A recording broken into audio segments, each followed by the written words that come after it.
अस्सलाम वालेकुम। तो कैसे हैं आप सब? Welcome back to another video. तो उम्मीद है कि आपको पिछले लेक्चर का समझ आया होगा, और अगर आपको कोई भी डाउट है तो मैंने आपको पिछले लेक्चर में भी कहा था और अभी भी कह रहा हूँ कि आप जो है नीचे कमेंट्स कर सकते हैं। मैं आपके कमेंट रीड करूँगा और उस पर बाकायदा अलहदा से एक वीडियो बना दूँगा।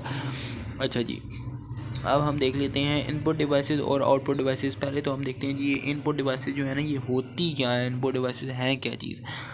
इनपुट डिवाइसेस आर दो devices through which user interact with computer.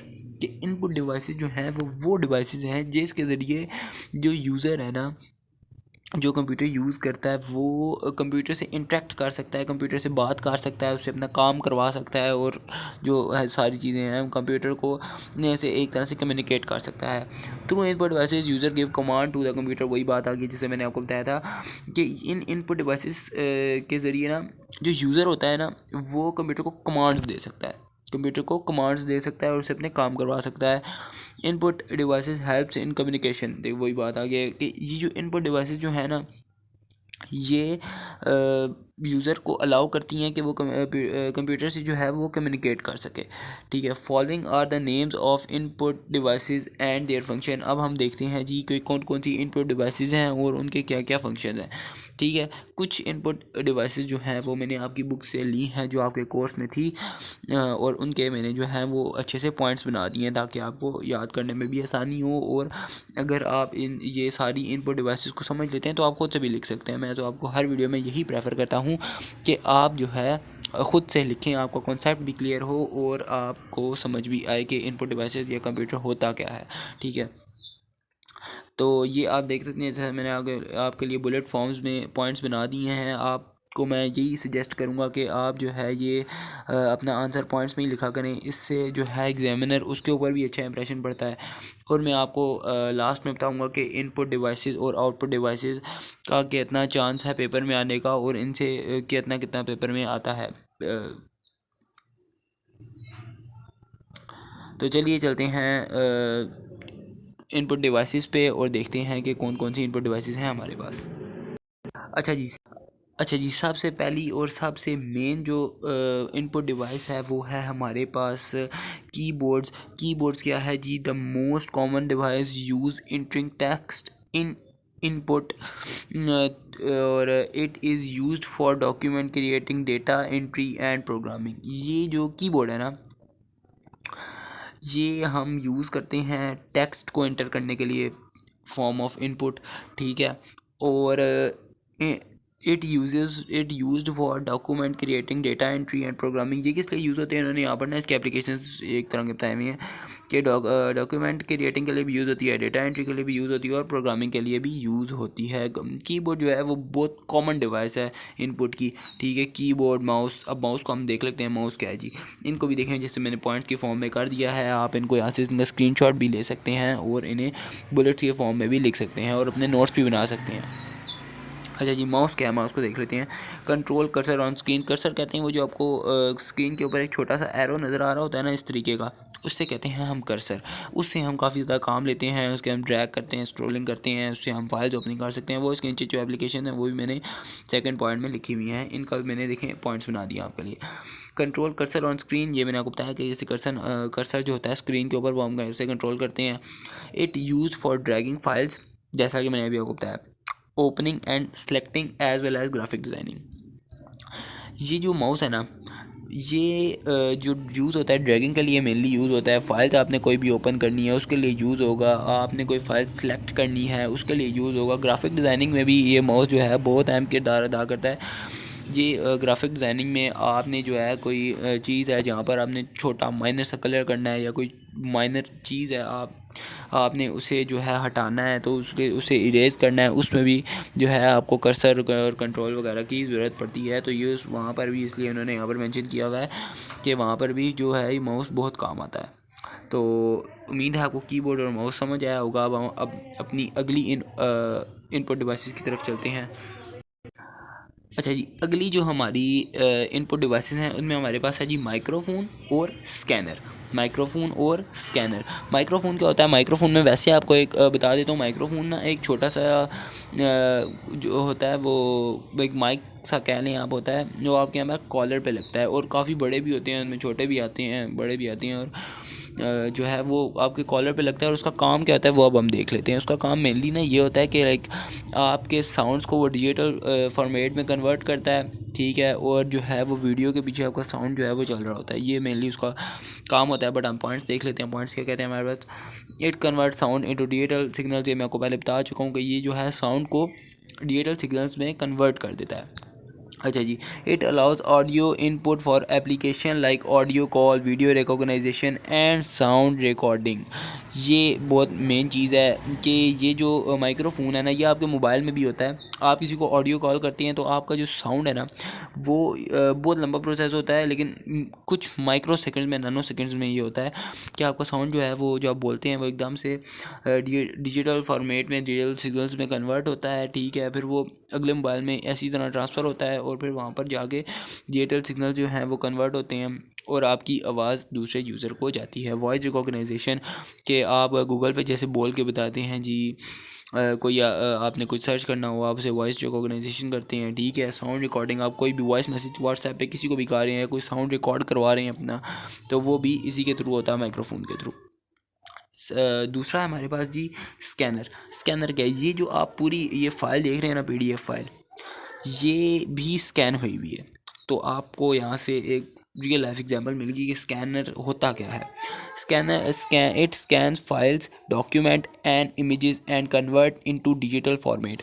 ये देख रहे हैं, ये आप डिजिटल फॉर्मेट में कन्वर्ट भी हो सकती है, ठीक है। ये फाइल्स को स्कैन कर देता है, डॉक्यूमेंट जैसे ये भी एक डॉक्यूमेंट ही है, ठीक है। डॉक्यूमेंट को स्कैन कर देता है, इमेज को स्कैन कर देता है, ज़रा अच्छा प्रोमिनेंट कर देता है, ठीक है, और इनको डिजिटल फॉर्मेट में भी कन्वर्ट कर देता है। It is mainly use in office में काफ़ी ज़्यादा यूज़ होता है, ठीक है, क्योंकि वहाँ पर जो है वो आपकी जो फाइल्स होती हैं वो एक स्कैन होके तो फिर एक अच्छा इम्पैक्ट डालती हैं आपके कस्टमर वगैरह पे, और जैसा भी वहाँ पर सिस्टम होगा। लेकिन कहने का मकसद ये है कि स्कैनर जो है ना वो मेनली यूज़ होता है ऑफिस में इसका बहुत काम होता है। तो चलिए चलते हैं, हम अपनी अगली इनपुट डिवाइसेस को देखते हैं कि वो कौन सी हैं। अच्छा जी, अब हम देख लेते हैं, हमारे पास बार कोड रीडर है। जो बार कोड रीडर क्या होता है? Bar code reader scans bar code on products and extract information about product such as price, data, inventory, product details ETC, और it is used in retail and logistics. अच्छा जी, main जो काम होता है बार कोड रीडर का, वो अगर आपने देखा हो, आपने कोई भी प्रोडक्ट बाई की हो किसी मार्ट से या कैश एंड कैरी से, तो आपको पता होगा कि कोई भी प्रोडक्ट होती है ना वो सिर्फ स्कैन करते हैं और फिर उसकी प्राइस जो है वो कंप्यूटर पे आ जाती है। तो बार कोड ना कुछ लाइक इस तरह का होता है। मैं आपको थोड़ा बना के दिखाता हूँ। यहाँ पे यूँ स्ट्रिप्स बनी हुई होती हैं, कुछ थोड़ी हेल्दी होती हैं, कुछ थोड़ी स्लिम यूँ होती हैं। तो उनको जो है वो बार कोड रीड करता है, और उससे हमें ना इन्फॉर्मेशन क्या क्या मिलती है। उससे हमें एक इन्फॉर्मेशन तो जो मेन है वो हमें जो है ना उसकी प्राइस मिल जाती है, ठीक है। और उससे फिर हमें ना उसका जो एक्सपायरी डेट होती है वो पता लग जाती है, प्रोडक्ट की डिटेल्स पता लग जाती है, इस प्रोडक्ट में क्या क्या है वो तो उसके ऊपर भी लिखा होता है, बट हमें पता लग जाता है, और सारा प्रोडक्ट की जितनी भी इंफॉर्मेशन है वो हमें मिल जाती है। अच्छा, it is use in retail and logistic. ये जो ज़्यादातर यूज़ होती है अपना होल, ये जैसे ही मैंने आपको बताया मार्केट्स वगैरह में, और जो है जहाँ सेव मार्ट में या कहीं भी ये जाके यूज़ होती है, ठीक है। और बार कोड रीडर जो है वो यूज़ होता है, और इसका मेन काम यही है कि जो प्रोडक्ट के पीछे बार कोड्स हैं ना उन्हें ये स्कैन करे और उससे इंफॉर्मेशन एक्सट्रैक्ट करे। अब हम देख लेते हैं अब अपनी अगली जो इनपुट डिवाइसेस हैं। अच्छा जी, अब हमारे पास जो इनपुट डिवाइस है वो है टच स्क्रीन। टच स्क्रीन क्या है? It allows combined input and output facilities directly interact with screen through touch gestures. ये बहुत इंपॉर्टेंट है। ये जो है ये क्या कहता है जी कि ये जो टच स्क्रीन है ना ये यूज़र को अलाउ करता है कि वो इनपुट और आउटपुट को जो है ना वो कंबाइन कर सके। इनपुट आउटपुट को जो है वो कंबाइन कर सके, ये फैसिलिटी प्रोवाइड करता है। और ये डायरेक्टली यूज़र को जो है वो अलाउ करता है कि वो स्क्रीन से इंटरेक्ट करे, डायरेक्टली टच गेस्चर से जो है वो अपने इनपुट दे या आउटपुट ले। तो अगर आप जो है मोबाइल फ़ोन जो है इसकी मेन एक कॉमन एग्जांपल है, और आप इस पर देखते हैं कि आप टच कर रहे होते हैं, आपको साथ साथ इनपुट भी मिल रहा होता है, सॉरी आउटपुट भी मिल रहा होता है, आप इनपुट भी दे रहे होते हैं। तो यही है टच स्क्रीन, ठीक है। अब जो है हम अगला देख लेते हैं अपना डिजिटल कैमरा क्या होता है। Digital camera captures high graphic images जो हाई ग्राफिक इमेजेस होती हैं ना उन्हें ये कैप्चर करता है।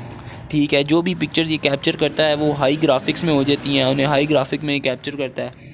ठीक है, और अपलोड कर देता है कंप्यूटर पे, इसलिए भी ये यूज़ होता है। ठीक है, कंप्यूटर पे क्यों जी अपलोड करता है? कंप्यूटर पे इसलिए अपलोड करता है क्योंकि ये एडिटिंग में जी इस्तेमाल हो सकें। ठीक है, इनको व्यू किया जा सके, इनमें जो हमने चेंज करना है अपनी मर्ज़ी से इनमें कस्टमाइज़ हम कर सकें। ठीक है, और काफ़ी ज़्यादा जो है डिजिटल कैमरा के थ्रू हम इमेजेस को अपने हिसाब से कस्टमाइज़ कर सकते हैं।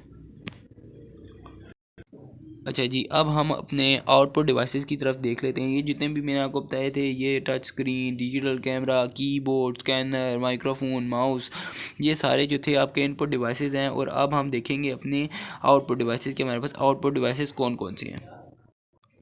अच्छा जी, अब हम आ जाते हैं अपने आउटपुट डिवाइसेस पे कि आउटपुट डिवाइसेस कौन कौन से हैं। आउटपुट डिवाइसेस आर दो devices that use to gain output. Output devices ना मेनली वो डिवाइसेस होती हैं जो ना हमारे आउटपुट गेन करने में जो है हमारी मदद करती हैं। लाइक मॉनिटर हो गया। ठीक है, उसके बाद मैं आपको बताऊँगा कि कौन कौन से होते हैं। ये मेन वो होते हैं जिनमें ना हमें अपना आउटपुट जो है वो शो हो रहा होता है, आउटपुट हमें मिलता है इनके ज़रिए। ये following are the some names of output devices and their function. जो नीचे हैं ये फॉलोइंग, ये जो है आउटपुट डिवाइसेस हैं और हम आपको इनके फंक्शंस बताएंगे अब। ठीक है जी, तो मॉनिटर्स क्या करते हैं? Monitor display output on screen. Monitor जो है वो आउटपुट को डिस्प्ले करते हैं हमारे सामने। जैसे आपने क्लिक किया, फाइल खुली, आउटपुट आपको मिल गया।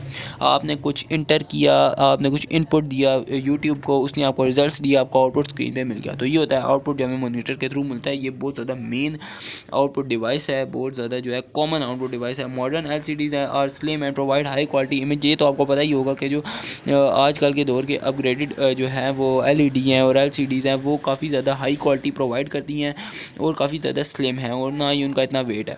ठीक है, अब हम अपनी अगली आउटपुट डिवाइसेस की तरफ चलते हैं। अच्छा जी, अगली जो हमारी आउटपुट डिवाइसेस है वो है हमारे पास प्रिंटर। ठीक है, प्रिंटर का क्या काम होता है? It is use to combine hard copies, obtain hard copies and images and document. ये जो आपने तो पता ही होगा, कभी ना कभी आप स्टूडेंट हैं, आपको ने तो कभी ना कभी कुछ फ़ोटोकॉपी कराई होगा। तो जो आप वहाँ पर एक बड़ी सी मशीन देख रहे होते हैं ना, उसके ज़रिए ना आपका जो है वो प्रिंट होता है और आपको हार्ड कॉपी में मिल जाता है। आपके मोबाइल में होता है। ठीक है, आपकी एक इमेज जो है वो मोबाइल में है, कोई डॉक्यूमेंट आपका मोबाइल में है, आप उसे जो है उसके नंबर पे भेजते हैं, वो आपको हार्ड फॉर्म में दे देता है। तो इसे हम प्रिंटर कहते हैं। There are two types of printer. Printer जो है वो दो तरह के होते हैं। एक होता है इम्पैक्ट प्रिंटर, एक होता है नॉन इम्पैक्ट प्रिंटर। अच्छा जी, इम्पैक्ट प्रिंटर ना क्या होता है? Use mechanical action to transfer ink on to paper. Example dot matrix, ये प्रिंटर का नाम है। ठीक है, ये ना मैकेनिकल एक्शन यूज़ करता है इंक को ट्रांसफ़र करने के लिए पेपर पे। वो जो है वो इसके नोजल्स लगे होते हैं, मैकेनिकल होता है वो थोड़ा सिस्टम, तो वो इसके नोजल्स लगे होते हैं। ये पुराना है, इम्पैक्ट प्रिंटर जो है पुराना है और नॉन इम्पैक्ट प्रिंटर जो है वो एक नया है। तो ये सिस्टम है इसका। जो इसकी इम्पैक्ट प्रिंटर की एग्जांपल है वह डॉट मैट्रिक्स। अच्छा, अब हम अपना देख लेते हैं non impact printer use in ink jets and laser printers offering faster and high quality outputs. ये जो है थोड़ा एक्सपेंसिव है और थोड़ा अच्छा है। ये हमें हाई क्वालिटी आउटपुट्स देता है। ठीक है, और फास्टर, ऐसे ज़रा काम जल्दी हो जाता है। ठीक है, तो ये जो है काफ़ी अच्छा है इसकी बदौलत, लेकिन वो उसी हिसाब से महंगा भी है। तो ये हमारे पास दो टाइप हैं प्रिंटर्स की, आपसे MCQs में पूछे जा सकते हैं। ठीक है, आप इन्हें अच्छे से पढ़ें और अपने पास आप इन्हें सेव भी कर सकते हैं। अच्छा, अब हम देख लेते हैं हमारी अगली आउटपुट डिवाइस कौन सी है। अच्छा जी, अब हमारे पास अगली आउटपुट डिवाइस जो है वो है हमारे पास प्लॉटर एंड प्लॉटर है और है हमारे पास स्पीकर। अच्छा जी, प्लॉटर क्या होता है? प्लॉटर मैं आपको बता दूं जी क्या होता है। Plotter it is use to print large graphics such as engineering maps and banners. ठीक है, ये जो आपको मैं बताऊं, मगर ये ना आपने देखा होगा कि बड़े बड़े बैनर लगे होते हैं, उन पर वो सारा प्रिंट हुआ होता है। कभी किसी परफ्यूम का ऐड हो गया, वो मुख्तलिफ होते हैं। ठीक है, और इंजीनियरिंग में ना वो पूरा एक मैप लाइक होता है बिल्डिंग का या किसी भी चीज़ का, वो जो है वो प्रिंट करवाया हुआ होता है।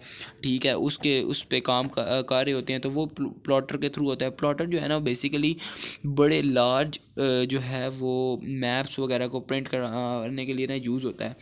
ठीक है, तो अगर आपसे कोई पूछे ना कि भाई प्रिंटर और प्लॉटर में क्या फ़र्क है, तो आपने कह देना कि प्रिंटर जो है ना वो लाइक छोटे एक कंप्यूटर पेपर साइज़ जितने ही डॉक्यूमेंट को या जो है उस पर कोई इमेज है उसको प्रिंट कराने के लिए यूज़ होता है। ऑन दी अदर हैंड जो प्लॉटर है वो किस लिए यूज़ होता है, लार्ज स्केल पे ना जो प्रिंट करवाना हो ना हमने कोई चीज़ लार्ज अमाउंट में, तो उसको जो है वो प्रिंट कराने के लिए यूज़ होता है। और कोई लार्ज बैनर हो या कोई लार्ज इमेज हो उसको प्रिंट कराने के लिए हमारे पास प्लॉटर यूज़ होता है। स्पीकर क्या होता है, control digital signals in to sound, enhance multimedia experiences like music playback, video editing and gaming. अच्छा, convert digital signals in to sound. जो डिजिटल सिग्नल्स आते हैं ना, आप कोई भी साउंड प्ले करते हैं उसके डिजिटल सिग्नल्स आपके स्पीकर्स में आते हैं। स्पीकर जो है वो अच्छी क्वालिटी का साउंड आपको प्रोवाइड करता है, ऊंचा साउंड, हाई साउंड प्रोवाइड करता है, ठीक है। और आपको जो मल्टीमीडिया एक्सपीरियंस है उसे इन्हेंस करता है, ठीक है। आपको जो ये म्यूज़िक के में आपको स्पीकर्स का बहुत पता होगा कि भाई म्यूज़िक में काम आते हैं ये, ठीक है। उसके बाद वीडियो एडिटिंग में आप जो है वो स्पीकर्स को यूज़ कर सकते हैं, साउंड की क्वालिटी चेक कर सकते हैं। आप चेक कर सकते हैं कि साउंड में कोई जो है वो फ्लक्चुएशंस तो नहीं है या कोई बग तो नहीं वगैरह आ रहा। और गेमिंग में लोग तो बहुत यूज़ करते हैं इसे, मैं पर्सनली खुद भी स्पीकर्स को गेमिंग में यूज़ करता हूँ, ठीक है। इससे आपको एक अच्छा एक्सपीरियंस मिलता है, ठीक है। और बेसिकली जो स्पीकर का जो मेन काम है ना वो यही है कि डिजिटल सिग्नल्स को वो साउंड में कन्वर्ट करता है, ठीक है। तो आज की हमारी वीडियो थी जिसमें हमने इनपुट और आउटपुट डिवाइसेस को पढ़ा। अगर इस सब में आपको कोई भी चीज़ जो है वो समझ ना आई हो तो आप नीचे कमेंट्स में पूछ सकते हैं। अगर आपको वीडियो समझ आई है, इसमें से कुछ समझ आया तो लाइक करें, सब्सक्राइब करें, शेयर करें अपने फ्रेंड्स के साथ ताकि वो भी इस वीडियो से फ़ायदा उठाएँ। तो अगली वीडियो जो है वो भी आपके चैप्टर 1 में से ही बनेगी। चैप्टर 1 काफ़ी बच्चों का ना चैप्टर 1 जो है ना वो मेन है, वो सब के असेसमेंट में या फर्स्ट टर्म में ना जो है वो आ ही रहा है। तो इसलिए हमने जो है वो चैप्टर 1 कवर कर रहे हैं। उसमें से मैं इंपॉर्टेंट टॉपिक्स जो है वो कवर कर रहा हूँ। बाद में हम जो है वो जो इंपॉर्टेंट नहीं है, जो हमने कवर नहीं किया, जो छोड़ दिए हैं बीच में से, वो भी हम ज़रूर कवर करेंगे। कवर हमने सारा करना है, पढ़ना हमने सारा ही है। बस पहले मैं कह रहा हूँ ज़रा मेन चीज़ें हो जाएँ जो ज़्यादा चांस है। और इनपुट आउटपुट डिवाइसेस का जो मैंने आपको बताया था ना कि लास्ट में मैं आपको बताऊँगा कि ये जो है वो ये कि इसकी इम्पोर्टेंस क्या है। तो इसकी इम्पोर्टेंस जी ये है कि इसकी इम्पोर्टेंस जो है ना वो ये है कि ये जो इनपुट आउटपुट डिवाइसेस है ना, ये हमारे जो 9th के पेपर हुए थे ना उसमें बहुत ज़्यादा इसमें से MCQs आए हुए थे, क्वेश्चन आए हुए थे। और इस क्वेश्चन 1-2 क्वेश्चन भी आए हुए थे। और हमें तो ये भी थी उम्मीद कि इसमें से लॉन्ग क्वेश्चन भी आ सकता है। और पिछले साल में अगर हम जाएँ तो वहाँ पर भी इनपुट आउटपुट डिवाइसेस का ज़रूर पूछा होता है। तो इसलिए हमने इनपुट आउटपुट डिवाइसेस को कवर किया। मेरी पूरी कोशिश थी कि मैं आपको इनपुट आउटपुट डिवाइसेस जो है वो अच्छे से कवर करवा दूँ ताकि आपको इसमें कोई मसला ना हो। आपका तो कंप्यूटर का पेपर पैटर्न भी चेंज हो गया है, उसमें आपके आने हैं 30 MCQs। तो ये जो पॉइंट्स की फॉर्म में आपको बना हुआ नज़र आ रहा है ना, ये इसका मेन काम यही है कि आपके MCQs इससे रेडी हो जाएंगे। अगर आप इसे गौर से पढ़ेंगे और समझ के पढ़ेंगे ना तो आपके MCQs जो है वो इसमें से मुकम्मल तौर पर रेडी हो जाएंगे। तो आज की यही वीडियो थी, ठीक है। उम्मीद है आपको समझ आई होगी। अगर आपको कुछ भी समझ नहीं आया तो आप कमेंट करें, मैं आपके क्वेश्चन पे एक अलग वीडियो बनाऊँगा। शुक्रिया।